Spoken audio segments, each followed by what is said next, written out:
Hey family, welcome to Our Nutritionist Podcast. I'm your host, Cut50, and this series we will cover mental health.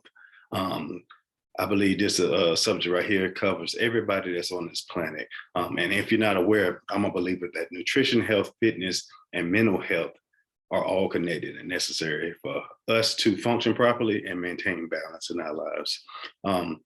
It's something that affected some of my family personally, and I'll get to discussing with that later. But I'm not just talking about external balance, but internal balance as well. So I got a couple questions I'm gonna start off with. What are y'all thoughts on mental health? What do you do daily to maintain balance in your life? Do you believe that nutrition plays an important role in your mental health? What are your thoughts or perceptions on discussing mental health issues or problems publicly or privately? A lot of people have a lot of problems, just discussing it or bringing it up, especially if it's already affecting their family. So I believe these questions, y'all just, when we do our Q&As, answer them, or if you respond to this podcast in the description below on the YouTube channel, I'll reply back to it. So let's start with the definition of mental health. And this is a resource from Mentalhealth.gov. What is mental health? And mental health includes our emotional, psychological, and social well-being. It affects how we think, feel, and act. It also helps determine how we handle stress, relate to others, and make choices. Mental health is important at every stage of life, from childhood and adolescence through adulthood. Over the course of your life, if you experience mental health problems, your thinking, mood, and behavior could be affected. Many factors contribute to mental health problems, including biological factors, such as genes and brain chemistry, life experiences, such as trauma and abuse, family history, or mental health problems. So the family, family has a history of mental health problems. Generally, is going to pass down from generation to generation. Mental health problems are common, but you got plenty of help that's available. Plenty of people with mental health problems get better, and many recover completely. So you got some early warning signs we're going to discuss. I'm not sure if you or someone you know is living with mental health problems, but experiencing one or more of the following feelings or behaviors can be an early warning sign of a problem. So we're going to go on a couple points that they've mentioning, like eating or sleeping too much or too little, pulling away from people or usual activities, having low or no energy, feeling numb or like nothing matters, having unexplained aches and pains, feeling helplessness or hopelessness, smoking, drinking, or using drugs more than usual, feeling unusually confused, forgetful, on edge, angry, upset, worried, or scared, yelling or fighting with family and friends, experiencing severe mood swings that cause problems in relationships, having persistent thoughts and memories you can't get out your head, hearing voices or believing that things that are not true, thinking of harming yourself or others, inability to perform daily tasks like taking care of your kids or getting to work or school. They saying those are early warning signs, but a lot of that stuff is, stuff that we go through when we age, and but it's still early warning signs of some kind of mental health problem that's coming through. It can be, I get a lot of guys, and some of these correlates with low testosterone and stuff like that, with the sleeping and feeling tired and stuff like that. That ain't meaning that you got a mental health problem. That means that something is going on in your system. So it is a part of health. Mental health and wellness. You already know, as a nutritionist, I cover health and wellness. So this topic is very, I feel strong about it. So I try to research and learn as much as I can. I'm not a licensed physician, a doctor. I used to be a therapeutic counselor. I work in law enforcement 20 plus years. So I got my own term of counseling and stuff like that, but I'm not an expert in this field. But I think all of us, with dealing with it and being alive and going through what we're going through, are all experts on mental health. It's just what we're looking for, that we might be unaware of until we get to specifics and stuff like that. So some of the mental health and wellness. Positive mental health allows people to realize their full potential, cope with the stresses of life, work productivity, make meaningful contributions to their communities. Ways to maintain positive mental health can include getting professional help if you need it. And a lot of people have a problem with that, reaching out to getting the help that they need, connecting with others, staying positive, getting physical active, helping others, getting enough sleep, developing coping skills. And y'all can see, man, this thing is covering already a lot of sleep. And I think a lot of issues from health to other issues stem from not getting enough sleep or oversleeping, and like we're coping with something. So it is hitting a lot of good topics so far. And that's from Mentalhealth.gov. So let's see what the CDC.gov has to say about mental health. Why is mental health important for overall health? Mental and physical health are equally important components of overall health.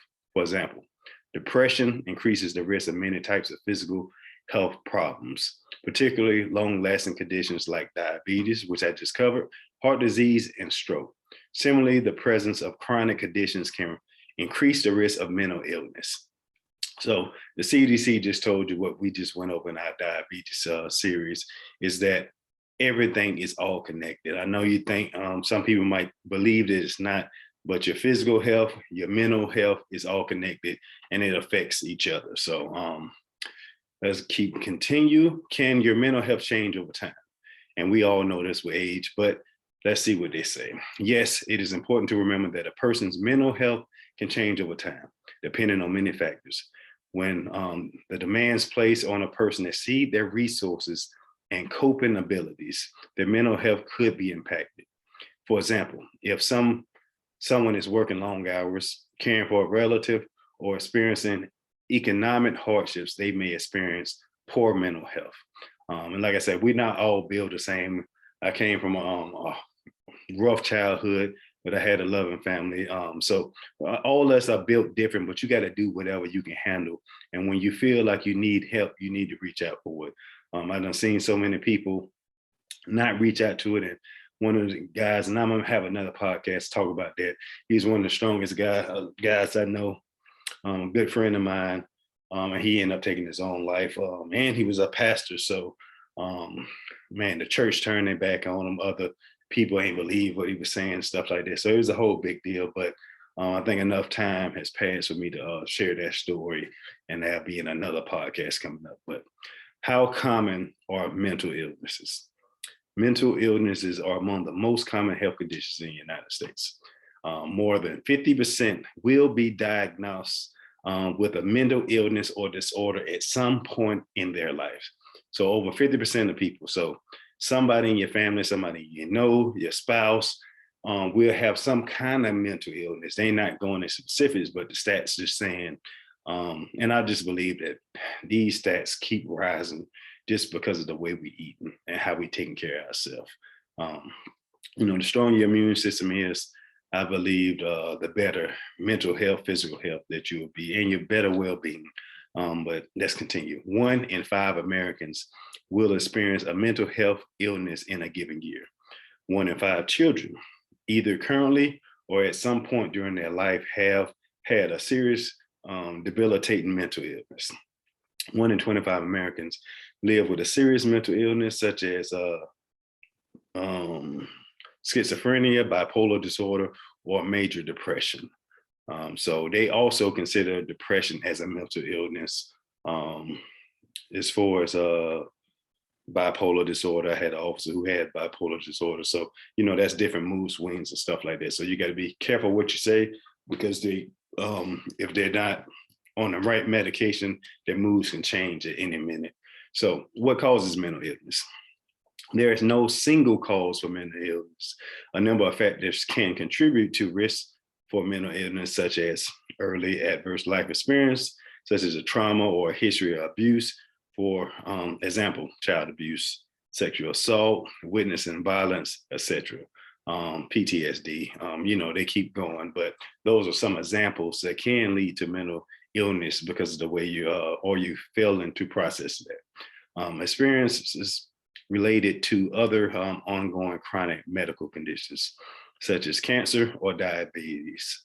And some people, it's just saying that some people, you have diabetes or cancer and you're not able to cope with it. It just keeps prolonging itself, that you're not taking care of yourself how you need to other illnesses that may come after that. So biological factors are chemical imbalances in the brain, use of alcohol or drugs. So that's curious. And I always thought this, man. That's why I don't drink now. I don't know, it's something with my genes or genetics. When I drink, or I used to drink, this has been so long ago, I get angry. So, and I think, I don't know if it affects a lot of men in my family, they might not even be aware of it. But for me, if you drink and you get more aggressive, and you don't care about lashing out in whatever physical way that you can. So that's why I didn't want to ever drink, because I done seen abuse in my family and childhood coming up, and I never wanted to be the one like that to put their hands on a woman or whoever. So I stopped drinking and I eliminated that, and I don't smoke, so, or never have. So let's continue. Last one, having feelings of loneliness or isolation. So some people don't like being alone, and they feel lonely, or even if they have a family and stuff like that. I'm aware of that. Myself, I'm kind of opposite. At time I still do what I got to do. I'm an outgoing person, but I do like my alone time, or isolation time. And I think that has to do with a lot of training, being overseas, and the work that I used to do in my past, that I do get some type of appreciation. But I love my family, love spending time with them. I wouldn't change that for the world. So it's like finding that right balance for you. And I get that from, working out and having my time doing these podcasts and stuff like that. That's another outlet for me to reach into to make sure I strengthen my mental health. All right, the basics, mental health basics. Mental health problems are common. However, most people with mental health problems can get better. So it goes in what is mental health. It goes into myths and facts. Recovery is possible. And we'll get into that, I believe, in another podcast. But I think any questions about this, man, the stats that they went over, if you're dealing with it, mental health, what do you think we need to, address to kind of get this under control? So this is going to be part one of this mental health series, and that is the definition of mental health, what we need to do to stay healthy, stay fit, and then protect our family and friends. So any questions, comments, comment down below, let y'all know. And I'm gonna see y'all on series or episode 2 of mental health. All right, thanks.